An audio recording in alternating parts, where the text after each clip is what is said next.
लेकिन 2014 के बाद में जो सरकार भाजपा की आई है और उससे जो देश में एक आतंक का जो माहौल बना हुआ है।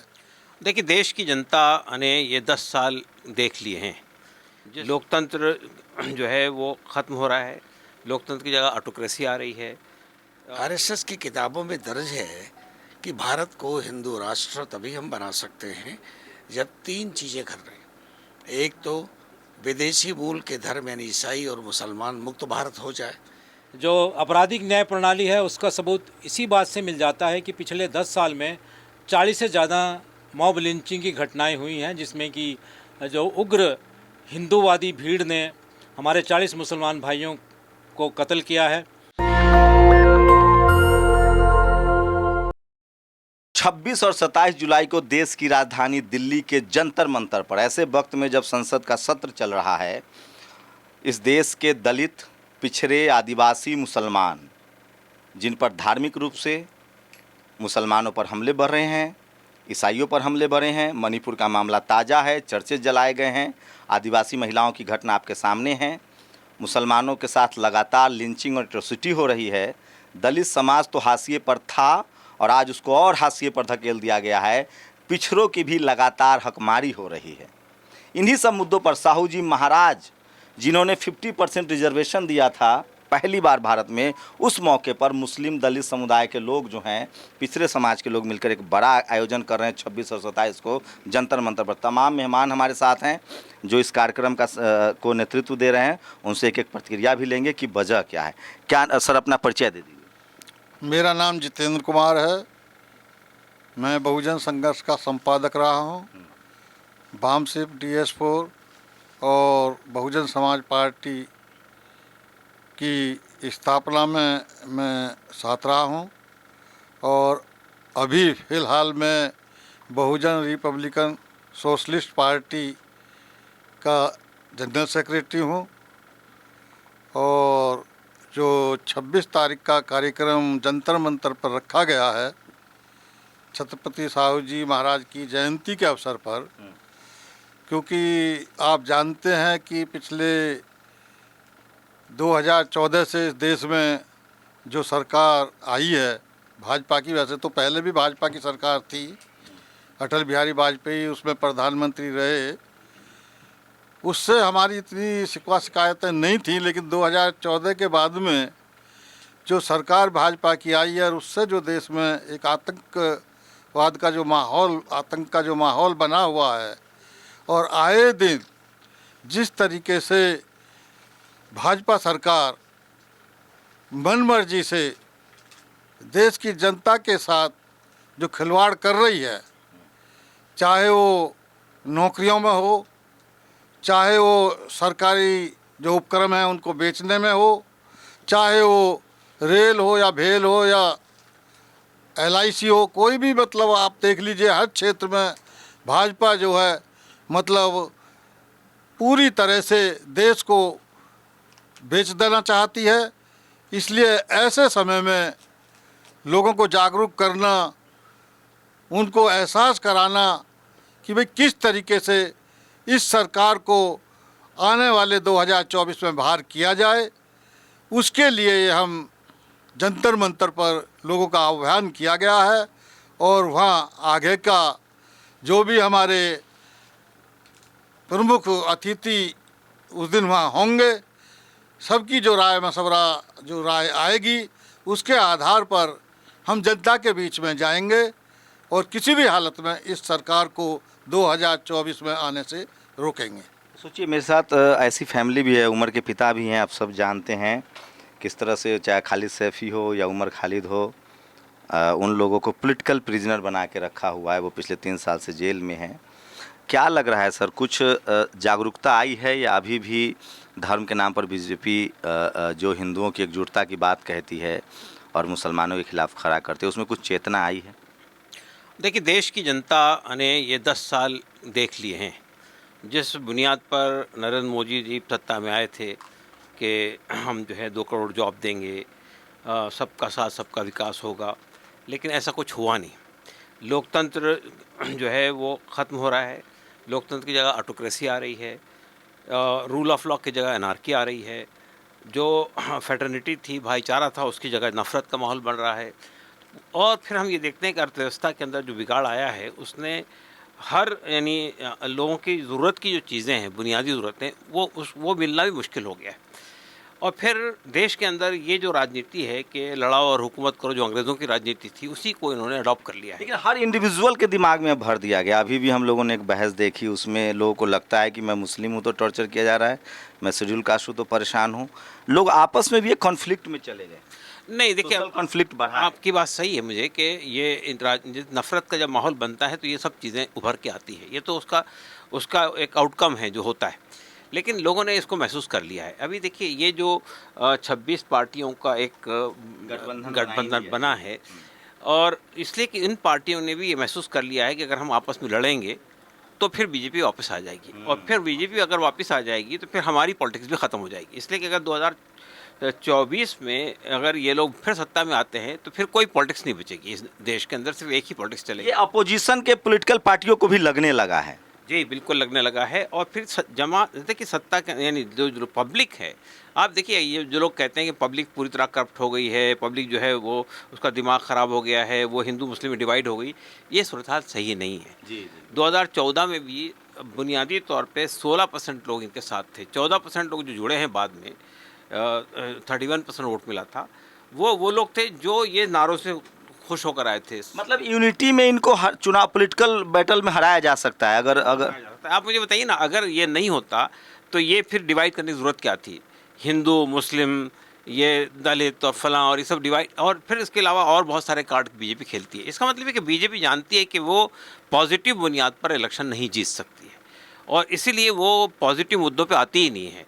वो डिवाइड करके, नफ़रत का खेल खेल के वो पावर में आने की कोशिश करती है। तो मेरा ख्याल ये कि देखिए, अब 10 साल बहुत होते हैं किसी भी देश के लिए। 10 साल में लोग ने जो भोगना था भोग लिया है, चाहे वो जीएसटी हो, चाहे वो नोटबंदी हो, चाहे वो अर्थव्यवस्था का मामला हो, चाहे रूल ऑफ लॉ का इशू हो, चाहे नफ़रत की राजनीति हो, इन सब चीज़ों से लोग अब परेशान हो गए हैं और लोग वापस लौटना चाहते हैं। ज़रूरत इस बात की है कि ये जो गठबंधन हो रहा है, जो अभी 26 पार्टियों का, माने जी ने बहुत सही कहा है कि सिर्फ 26 पार्टियाँ नहीं है समाज के अंदर, और बहुत सारे लोग हैं जिनके पास, चाहे वो पार्टियों का पास कोई वोट बैंक ना हो, बड़ा वोट बैंक, लेकिन उनका एक प्रभाव है समाज के अंदर। तो मेरा ख्याल ये है कि उन सबको जोड़कर एक बड़ा समीकरण बनाने की कोशिश होनी चाहिए, अगर हम वाकई बीजेपी को हराना चाहते हैं। अगर सिर्फ बड़ी पार्टियां आ जाएंगी और छोटी पार्टियों को छोड़ देंगे तो ज़ाहिर छोटी पार्टी तो अपने सर्वाइवल के लिए लड़ाई लड़ेगी, तो वोट तो फिर बटेगा। तो अगर आप वोट ख़त्म रोकना चाहते हैं तो मेरा ख्याल, बीजेपी छोटे छोटे दलों को ले रही है। ये जो अपोजिशन वाले लोग हैं इनको भी तमाम बीजेपी ने ऐसी कई पार्टियों को जोड़ा है जिनका कोई भी प्रतिनिधि लोकसभा में है ना, 28 ऐसी पार्टियां हैं ना ना ना ना ना ना असेंबली में है ना। ये चूक हो रही है अपोजिशन एकता में। बिल्कुल ये चूक है अपोजिशन एकता में, और ये बात इनको समझनी चाहिए। खासतौर से जो बड़ी पार्टियां हैं, कांग्रेस समझनी चाहिए, आरजेडी को समझनी चाहिए, टीएमसी को समझनी चाहिए। अगर उन्होंने छोटी छोटी पार्टियों को साथ नहीं लिया तो जो चीज़ वो रिप्रेजेंटेशन नहीं दिया, हाँ रिप्रेजेंटेशन नहीं दिया, तो फिर जो परिणाम वो चाहते हैं 2024 में वो नहीं निकल सकता है। चल मौलाना साहब, आपको स्टैंड करना, खड़ा होना पड़ेगा। सुलेमान जी आपको माफ़ कीजिएगा। हाँ सुलेमान जी, कैसे देख रहे हैं ये? नहीं आ सकते हैं सर, जगह नहीं है, आपको भी खड़ा ही होना होगा। हाँ सुलेमान जी, कैसे देख रहे हैं? भाईचारा बनने के बजाय और बिगड़ता जा रहा है, धार्मिक लकीरें बढ़ती जा रही है, जातीय हिंसा बढ़ती जा रही है, मुसलमान धार्मिक आधार पर उनको टारगेट किया जा रहा है, SC ST OBC को, दलितों को, पिछड़ों को, किसानों को भी टारगेट किया जा रहा है। सॉल्यूशन क्या है आप लोगों के पास? सॉल्यूशन क्या देखते हैं? देखिए, फांसीवादी जो तत्व होते हैं या संगठन होता है, वो जनता के हाथ में भीख का कटोरा देकर और जनता को बेआवाज़ करने का कदम उठाता है। RSS की किताबों में दर्ज है कि भारत को हिंदू राष्ट्र तभी हम बना सकते हैं जब 3 चीज़ें कर रहे हैं। एक तो विदेशी मूल के धर्म यानी ईसाई और मुसलमान मुक्त भारत हो जाए, विदेशी राजनीतिक जो आइडियोलॉजी कार्ल मार्क्स और लेनिन की है, वो नोट ऑफ डिसेंटिंग यानी सवाल करने वाली राजनीति खत्म हो जाए। इसी के तहत ये 10 साल चल रहे थे, लेकिन बहरहाल एक बर्दाश्त की सीमा होती है जनता की। 10 साल का समय बहुत होता है। 10 साल के अरसे में जनता ने महसूस कर लिया कि ये वो सब कर रहे हैं जो मुसलिनी और हिटलर। हिंदू मुस्लिम जो हो रहा है उसको कैसे पाटेंगे? तो मुस्लिम नहीं हो रहा है, कुछ एलिमेंट्स जो लोग उधर क्या क्या व्हाट्सएप यूनिवर्सिटी में चल रहा है सर, आप लोग एक दिन धरना प्रदर्शन करेंगे, वहाँ 24 घंटा 365 दिन काम चल रहा है। 60,000 स्वयंसेवक हैं जिन्होंने शादियां नहीं की और बंच ऑफ थॉट के आइडियोलॉजी पे देश को आरएसएस में 60,000 लोग शादी नहीं किए। नहीं किया उन्होंने। गंभीर जानकारी है आपके पास। मैं तो जेल में रहा हूँ तो मैंने वही लिटरेचर पढ़ा है। 60,000 लोगों ने शादियां नहीं की, सिर्फ हिंदू राष्ट्र की उनकी कल्पना है उसको साकार करने के लिए। हिंदू राष्ट्र में दलित पिछड़ा आदिवासियों का क्या होगा, आरक्षण रहेगा कि जाएगा? कह रखा है कि ना तो हम विदेशी मूल के धर्म के लोगों को भारत में पनपने रहने देंगे, मुक्त करेंगे, न विदेशी आइडियोलॉजी की पॉलिटिकल उसको डिसेंटिंग को रहने देंगे, और अम्बेडकरवाद के भी नंबर 1 के दुश्मन है। ये तो यहाँ तो मूल रूप से हम लोग बुद्धिस्ट थे। बुद्धिस्ट, अम्बेडकरवादी, बुद्धिस्ट, उसमें ये तो पर्याय है, इसमें अंतर नहीं है। वो जानते हैं इसको कि मनुस्मृति के आधार पर समाज का हम जो एक स्वरूप बनाना चाहते हो, अम्बेडकरवादियों का रहते हुए नहीं हो सकता। वो अच्छी तरह जानते हैं। ये देखो शंभू जी, देश में जो आइडिया ऑफ इंडिया है, वो आइडिया ऑफ इंडिया कॉन्स्टिट्यूशनल जो परिभाषा है यूनिटी इन डाइवर्सिटी के आधार पर है, अनेकताओं में एकता के आधार पर है। आप इतने पढ़े लिखे, आपको टीवी वाला नहीं बुलाता होगा पक्का? हमें कैसे बुलाएगा, हम उनके एजेंडे पे काम नहीं करते। संविधान की नहीं, बात कर हम रहे टीवी हैं। के यहाँ तो जाते नहीं है। वो हमसे बात करना चाहते तो अपने यहाँ बुलाते हैं, हम डिबेट तो पे नहीं। खास मुस्लिम तबके से एक खास लोग को बुलाते हैं जिनसे इतने हेट स्पीच करवाते हैं। एक्चुअली वो अपरिपक्व लोगों को बुलाते हैं अपने स्टूडियो में, परिपक्व लोगों को सहन नहीं कर सकते। कोई भी परिपक्व हमारे समाज का नेता या कार्यकर्ता स्टूडियो में हम नहीं जाता है। वो कुमार विश्वास एक सवाल पूछ रहा है कि मुसलमान संविधान चुनेगा कि कुरान चुनेगा, भारत चुनेगा कि इस्लाम चुनेगा, जबकि इसका तो कोई मतलब ही नहीं। भारत का संविधान तो सबको धार्मिक आजादी देता है। देखिए, कुमार जो है वो बेचारा संविधान का ज्ञान नहीं रखता है, उसे मालूम नहीं है। सर, ब्राह्मण समाज का कवि है, इतना दुनिया भर में मुस्लिम समाज के लोग मंच सजा के देते हैं, गा करके मनोरंजन करता है वो, और मनोरंजन से धनोपार्जन करता है। वो धनोपार्जन करने वाला कवि जानता भी होगा तो अनजाना बनता है, इसलिए कि संविधान का हिस्सा है कि मुस्लिम वर्ग देश का अपने पारिवारिक मामलों में, शादी के मामले में, विरासत के बंटवारे के मामले में, बच्चों के पालने पोसने या अनुपालक के मामले में शरीयत के हिसाब से चलेगा। ये शरीयत इम्प्लीकेशन एक्ट 1937 से लेकर के, और जो हमने संविधान को अडॉप्ट किया 26 नवंबर 1947 संविधान जब हमें मिला, और उसके बाद हमने जनवरी में उसको अडॉप्ट कर लिया, उसका हिस्सा है। कुमार को नहीं मालूम शायद कि उसका हिस्सा है। हम संविधान के मुताबिक चलेंगे, ये हमारा संकल्प है, और संविधान हमें इजाजत तो कह रहा है कि आप कैसे देखते हैं सर इसको? नहीं, असल में देखिए, ये जो संविधान है, देखिए हर आदमी अपने हिसाब से उसकी परिभाषा करता है। खुद मोदी जी भी अपने हिसाब से परिभाषा करते हैं, लेकिन संविधान की परिभाषा वही है जो कॉन्स्टिट्यूशन असेंबली में की गई थी, और जो हमारे यहाँ अक्सर बेशतर संविधान का इंटरप्रिटेशन सुप्रीम कोर्ट करता है। तो ये कहना, यानी मिसाल तौर पे मोदी जी अभी उन्होंने एक जगह ये बात कही पब्लिक स्पीच में भोपाल में, एक देश के लिए एक कानून होना चाहिए। यूनिफॉर्म सिविल कोड लाने के परिप्रेक्ष्य में ये बात कही कि एक देश के लिए एक कानून होगा। तो हमने ये सवाल किया उनसे, मोदी जी से, कि आप तो देश के जो बड़े पद पर बैठे हुए हैं, आपको ये नहीं मालूम कि आईपीसी और सीआरपीसी भी पूरे देश में एक जैसा नहीं है। और फिर हमारे देश में रिजर्वेशन का अलग अलग कानून है, हमारे देश में काउ स्लॉटर का कानून हर जगह नहीं है। तो ये कहना कि एक देश के ट्राइबल्स को अलग अधिकार हैं, सवर्ण हिंदुओं को अलग अधिकार है जो हिमाचल और उत्तराखंड में रहते हैं। बिल्कुल, आर्टिकल 371 के तहत में ट्राइबल्स को अलग अधिकार दिए गए हैं, 371A और G के अंदर। तो ये कॉन्स्टिट्यूशन के अंदर भी एक जैसा सबके साथ बिहेव नहीं किया गया। आप आर्टिकल 14 की बात करते हैं, आर्टिकल 14 को एग्जाम्प्ट कहाँ किया गया उसके अंदर, संविधान के अंदर, वो खुद बता दीजिए। हमने ये बात सवाल की, उससे पूछा कि हिंदू कोड बिल जिसको आप पेश करते हैं ना, वो कहाँ यूनिफॉर्म है? उसके अंदर भी बहुत सारे एग्जाम्पशन दिए गए हैं। फिर आप उससे आगे बढ़िए, ये जो आपका ये जो है मैरिज रजिस्ट्रेशन एक्ट जो है, स्पेशल मैरिज रजिस्ट्रेशन एक्ट, वो भी संविधान नहीं है। उसमें अगर कोई हिंदू होंगे 2 लोग तो उन पर वो HUDF का कानून लागू होगा, हिंदू अनडिवाइडेड फैमिली।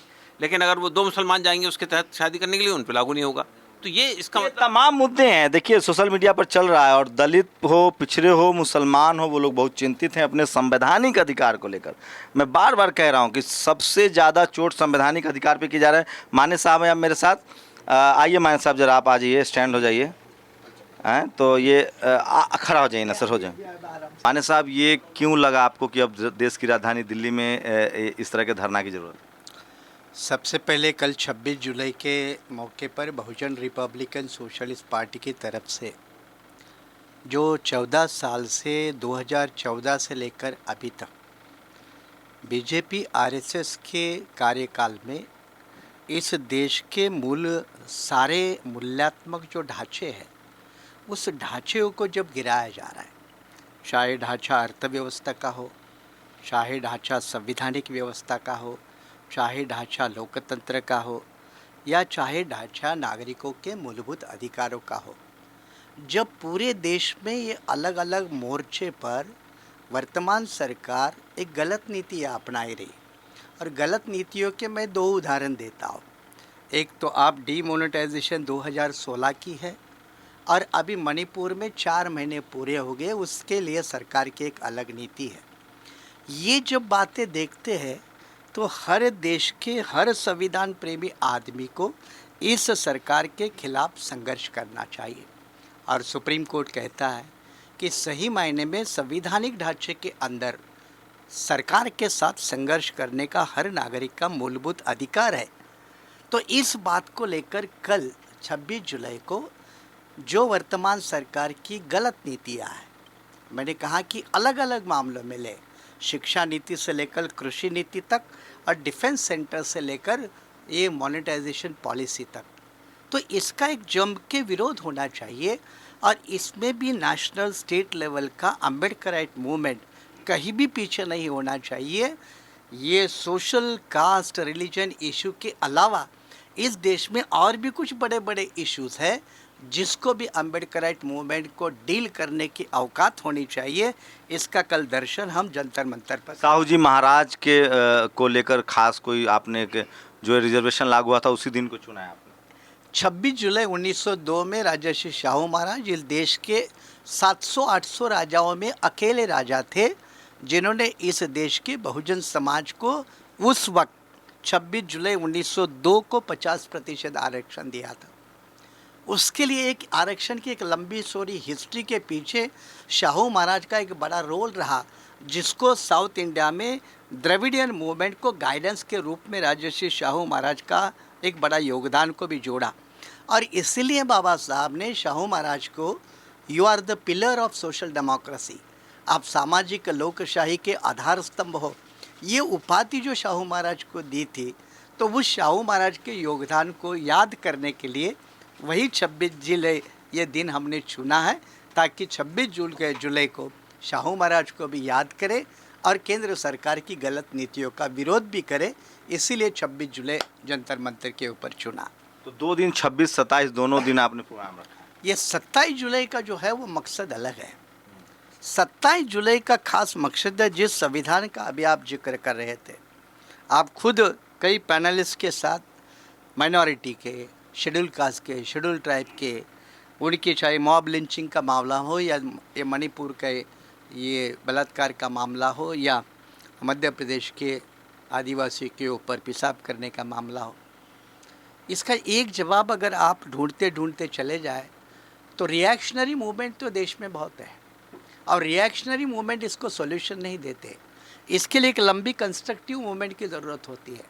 दक्षिण भारत में जब इस तरह के बड़े एक एट्रोसियस क्राइम हो रहे थे ना, तो एक लंबा दौर है, अन्ना दुराई का लंबा दौर है, पेरियार जी का लंबा दौर है, राव बहादुर चेटियार का एक बड़ा दौर है। तो ये सारे लोगों ने एक मिलकर उस वक्त की एक बड़ी एक लंबी लड़ाई थी। साउथ इंडिया में वो नज़ारा नहीं आता है, नॉर्थ में ये लड़ाई लड़ना अभी भी बाकी है।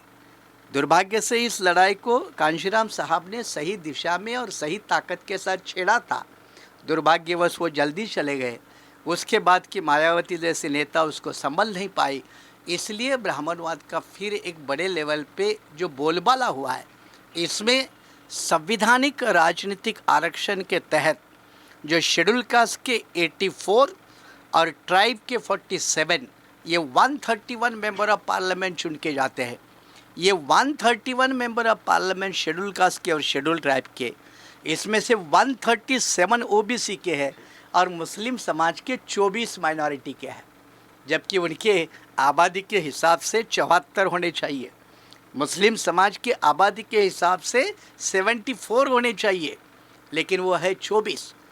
तो सवाल ये है कि जब एक तरफ केंद्र की मोदी सरकार इस देश में आज़ादी का जश्न मना रही है, 75 साल मना रही है, दूसरी तरफ अमृत काल के नाम पर एक नई डेवलपमेंटल इकोनॉमीज़ को सामने लेकर आ रही है, तो हमने सरकार के वादों में, दावों में कितनी खोट है, नीति और नीयत में कितना अंतर है, वो दोनों कितने देश के लिए हानिकारक है, इसका लेखा जोखा रखने के लिए 27 तारीख को दिल्ली के अंबेडकर भवन में एक ऐतिहासिक जगह पर संविधान परिषद का आयोजन किया है। ये अनूठी स्टाइल की परिषद है, ये कोई नॉर्मली संविधान मेरे साथ बचाओ। एक और खास मेहमान हैं, पूर्व डीजीपी हैं। और कैसे देख रहे हैं सर आपने तो कानून को भी देखा है, आज के जो हालात हैं उस पर आपकी क्या प्रतिक्रिया रहेगी, खासकर जो शेड्यूल कास्ट हैं, शेड्यूल ट्राइब है, पिछड़े हैं, मुसलमानों हैं, अल्पसंख्यक कम्युनिटी के लोगों को जिस तरह से उनके अंदर जो एक डर है, या ये फैब्रिकेटेड डर है? नहीं, ये वास्तविक डर है। पहले तो मैं बता दूं कि बहुजन रिपब्लिकन सोशलिस्ट पार्टी के पद पर नेशनल वाइस प्रेसिडेंट प्रभारी उत्तरी भारत मुझे नियुक्त किया है आदरणीय एडवोकेट डॉक्टर माने साहब ने, और उसी पद पर मैं तैनात हूँ। और ये जो कार्यक्रम हो रहा है हम सब मिलजुल कर रहे हैं, उत्तरी भारत के लोग भी कर रहे हैं, इसमें माने साहब का आशीर्वाद है। तो जो सुरक्षा तंत्र की आपने बात की है, तो हमारे देश का जो सुरक्षा तंत्र है, जिसको हम आपराधिक न्याय प्रणाली बोलते हैं, वो तो पहले से ही काफ़ी ध्वस्त था और चरमरा चुका था। एक अपराधी को सज़ा देने के लिए, बलात्कारियों को सज़ा देने के लिए 10 साल 15 साल लगना आम बात है। लेकिन जब से ये भाजपा और आरएसएस की सरकार इस देश में आई है, इन्होंने तो न केवल हमारे देश की आपराधिक न्याय प्रणाली, सुरक्षा तंत्र को नतमस्तक करवा दिया है, उसके घुटने टिकवा दिए हैं, बल्कि देश की अन्य संवैधानिक संस्थाओं के भी इन्होंने घुटने टिकवा दिए हैं, उनको बर्बाद करने पे तुले हैं। और वो सब आजकल इनके इशारे पर काम कर रहे हैं। जो आपराधिक न्याय प्रणाली है, उसका सबूत इसी बात से मिल जाता है कि पिछले 10 साल में 40 से ज़्यादा मॉब लिंचिंग की घटनाएं हुई हैं, जिसमें कि जो उग्र हिंदूवादी भीड़ ने हमारे 40 मुसलमान भाइयों को कत्ल किया है, भीड़ के रूप में कत्ल किया है। और पिछले 10 साल में इन 40 मुकदमों में एक भी व्यक्ति को सज़ा नहीं मिली है। तो इसी से इस बात का अंदाज़ा या पता लग सकता है कि हमारे देश का सुरक्षा तंत्र और आपराधिक न्याय प्रणाली किस प्रकार इन लोगों ने पंगु बना दी है। और जहाँ तक दलित उत्पीड़न और अत्याचार की बात है, इस देश में 45 से लेकर 50,000 तक मुकदमे SC/ST prevention of atrocities act 1989 के अंतर्गत हर वर्ष दर्ज होते हैं, जिसमें उत्तर प्रदेश मुख्य है। और इससे भी ज़्यादा, इससे भी दुगने अपराध ऐसे हैं जो विक्टिम जो है, जब वो पुलिस स्टेशन में जाता है तो वो अपराध दर्ज ही नहीं किए जाते हैं, उनको भगा दिया जाता है। तो इतने मुकदमे दर्ज आज़ादी के 75 वर्ष के उपरांत भी इस देश में SC/ST एक्ट के अंतर्गत हो रहे हैं। उसमें कन्विक्शन रेट क्या है? उसमें कन्विक्शन रेट केवल 3% है। 97% लोग छूट रहे हैं, जिससे कि अपराधियों के और दबंग लोगों के हौसले दिन प्रतिदिन इस देश में बढ़ते जा रहे हैं। इस सुरक्षा तंत्र को मजबूत करना भी बहुजन रिपब्लिकन सोशलिस्ट पार्टी का मुख्य एजेंडा है। जब तक हमारे देश के लोग सिस्टेमिक संसाधनों द्वारा गवर्न नहीं किए जाएंगे, इंडिविजुअलिस्टिक विम्स और फैंसीज के अंतर्गत गवर्न किए जाते रहेंगे, गरीब लोग, जो लोग हाशिए पे हैं, जो लोग असहाय हैं, उनको कभी भी न्याय इस देश में नहीं मिल सकता। हाल ही में आपने देखा होगा, जो हमारे देश के नागरिक हैं, ऋषि सुनक जी, जो आजकल UK के प्राइम मिनिस्टर हैं, वो एक दिन अपने दफ्तर में हमारे देश के कहाँ नागरिक सर, वो पाकिस्तान में पैदा हुए थे। चलो जो भी है, एक अवधारणा है कि वो इंडियन ओरिजिन के हैं, इंडियन ओरिजिन के हैं, ऐसा कहा जाता है। और उसकी जड़ में जाएंगे तो चलो वो बात, मतलब पार्टीशन से पहले का जो भारत था। ठीक है जी। तो वो जा रहे थे, प्राइम मिनिस्टर हैं, उन्होंने अपनी सीट बेल्ट नहीं लगाई हुई थी अपनी कार की, तो पुलिस के एक कांस्टेबल ने उनको रोका, गाड़ी साइड में लगा लीजिए, आपने सीट बेल्ट नहीं लगाई हुई, आपने अपराध किया है, आपको सज़ा मिलेगी, आपका चालान होगा। तो क्या हमारे देश के आम नागरिक इस प्रकार का सपना ले सकते हैं? क्या हम अपने देश के नागरिकों को इतने हाई लेवल की सुरक्षा तंत्र और आपराधिक न्याय प्रणाली प्रदान करने के काबिल हैं? क्या हम ये सपना देख सकते हैं? यही सपना हम सब लोग जो यहाँ बैठे हैं, भारत की आम जनता, गरीब जनता को दिखाना चाहते हैं कि बड़े से बड़ा अपराधी भी यदि आपके, या बड़े से बड़ा व्यक्ति भी, दबंग व्यक्ति भी यदि आपके विरुद्ध अपराध करने की जरूरत करता है तो उसको भी बड़े फास्ट ढंग से, फास्ट ट्रैक कोर्ट के जरिए जो है सज़ा मिलनी चाहिए इस देश में। ऐसा सुरक्षा तंत्र इस देश में। तो सोचिए, मेरे साथ जो जुड़ रहे थे वो खास मेहमान थे श्री पृथ्वीराज जी, पूर्व डीजीपी हैं, और उन्होंने, मैं फिर कह रहा हूँ, बहुजन समाज के लोग, SC ST OBC माइनॉरिटी के लोग, शोषित वंचित समाज के लोग लगातार एकजुट हो रहे हैं। उनको लगता है कि उनके खिलाफ हालात जो हैं वो बद से बदतर होते जा रहे हैं। 26 और 27 जुलाई को देश की राजधानी दिल्ली के अंबेडकर भवन में एक कार्यक्रम हो रहा है, जंतर मंतर पर कार्यक्रम हो रहा है। अगर आप चाहें तो 26 तारीख को जंतर मंतर पर और 27 तारीख को जो है अंबेडकर भवन में इस कार्यक्रम में शरीक हो सकते हैं, और अपनी प्रतिक्रिया जरूर दीजिए। शंभू कुमार सिंह, नेशनल दस्तक, दिल्ली। नेशनल दस्तक की आपसे गुजारिश है कि अगर इसको बचाना चाहते हैं तो नेशनल दस्तक को सब्सक्राइब करने के लिए रेड कलर के सब्सक्राइब बटन को दबाएं, फिर बेल आइकन की घंटी दबाएं। नेशनल दस्तक को बचाने के लिए बहुत जरूरी है कि हर खबर को शेयर करें, लाइक करें, कमेंट जरूर करें।